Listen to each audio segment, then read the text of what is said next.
Satu kali ada seorang murid mengadu kepada Imam Ibn Athaillah Sekandari. Apa yang dia adukan? Wahai Tuan Guru, Ibn Athaillah pengarang hikam, aku zikir tapi kok gak nikmat. Tapi dia sadar, kok gak nikmat ya Allah.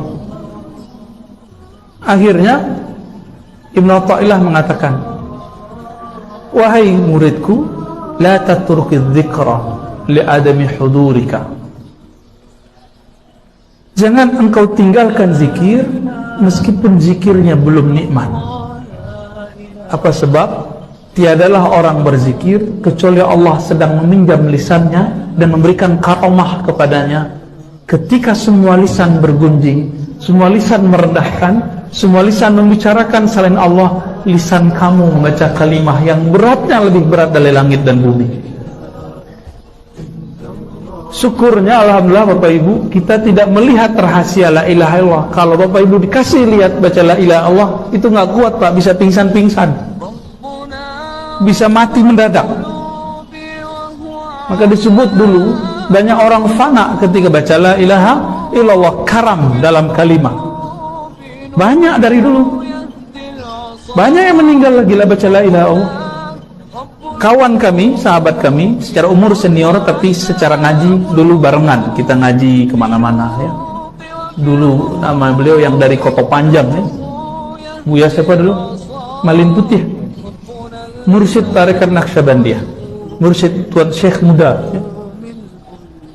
Kami pernah datang sekali ke suraunya, diundang ceramah.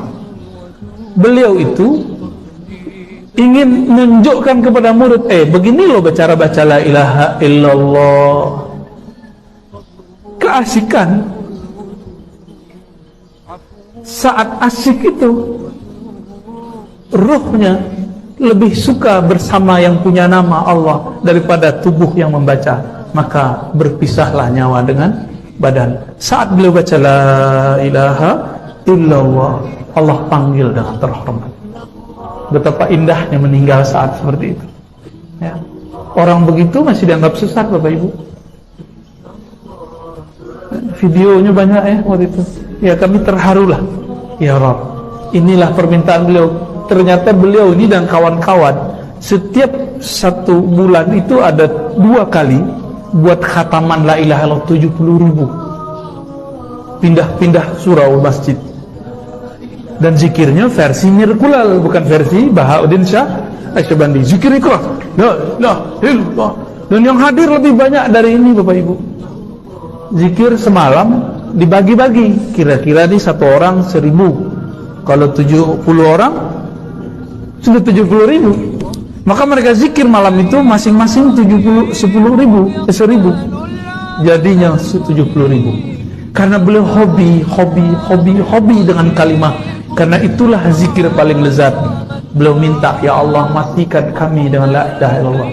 Itu kan ada dalam ratib Pak, ada salat ya, ratib la ilaha illallah. La ilaha illallah ulqi biha rabbi, gitu ya, alqa biha rabbi. La ilaha illallah unsi biha qabli. Banyak itu ya, ratib tahlil. La ilaha illallah, dengan inilah aku menghadap Allah. Tuh terjadi Pak. Mau enggak wafat meninggal dengan la ilaha illallah? Mau? Maka baca itu pagi, sore, siang, malam. Sebab seseorang akan meninggal, mati, berpisah dengan badannya dengan kebiasaan yang dia punya. Akhirnya tua-tua waktu punya Facebook, tua muda nonton YouTube, mau tidur ketiduran nonton handphone. Syukur-syukur yang ditonton tentang la ilaha illallah. Kalau enggak, tahu-tahu pindah alam Pak, dijemput dalam tidurnya oleh malaikat maut. Bangun-bangun cari handphone, tahu-tahu masuk ke dalam alam barzakh. Jadi orang meninggal itu nggak sadar kalau dia mati. Dicari-carilah handphone, dicari-carilah orang rumah samping kiri kanan. Kiranya alamlah berubah. Datanglah seseorang bertanya, hei, man rabbuk? Siapa Tuhanmu? Baru kaget, baru sadar, berteriaklah saat itu. Teriakan itu didengar oleh semua makhluk illa tsaqalain. Hadis Bukhari Muslim. Teriakan itu didengar oleh semua makhluk. Ayam, anjing, pohon, cicak, rumput, air, semua mendengar teriakan itu kecuali dua makhluk, manusia dan jin. Tak dengar. Jadi pertanyaan pertama dalam kubur bukan bapak itu setiap tahun ya haji, enggak. Setiap tahun umroh, enggak ditanya. Berapa kali khatam? Enggak. Haji silakan, umroh bagus, khataman bagus. Tapi nanti bukan itu pembukaan pertanyaan. Itu nanti kawan di kubur. Jadi kalau bapak punya khataman, sholat, zikir, itu kawan di kubur. Tapi pertanyaan pertamanya bukan itu. Pertanyaan pertamanya pertanyaan keilmuan qalbu, ilmuwan rohani. Man rabbuk? Siapa yang engkau sembah? Siapa yang engkau yakini memberimu rezeki? Suami, istri, anak yang sudah sukses, tempat bekerja, negara, sawah. Enggak, ya. Siapa yang bergantung dulu kalbunya kepada selain Allah saat di dunia, ini akan kelimpungan menjawab. Jadi itu tidak bisa dihafalkan Bapak Ibu. Jadi udah usah kursus bahasa Arab untuk menjawab malaikat tuh. Itu sudah bahasa ruhani.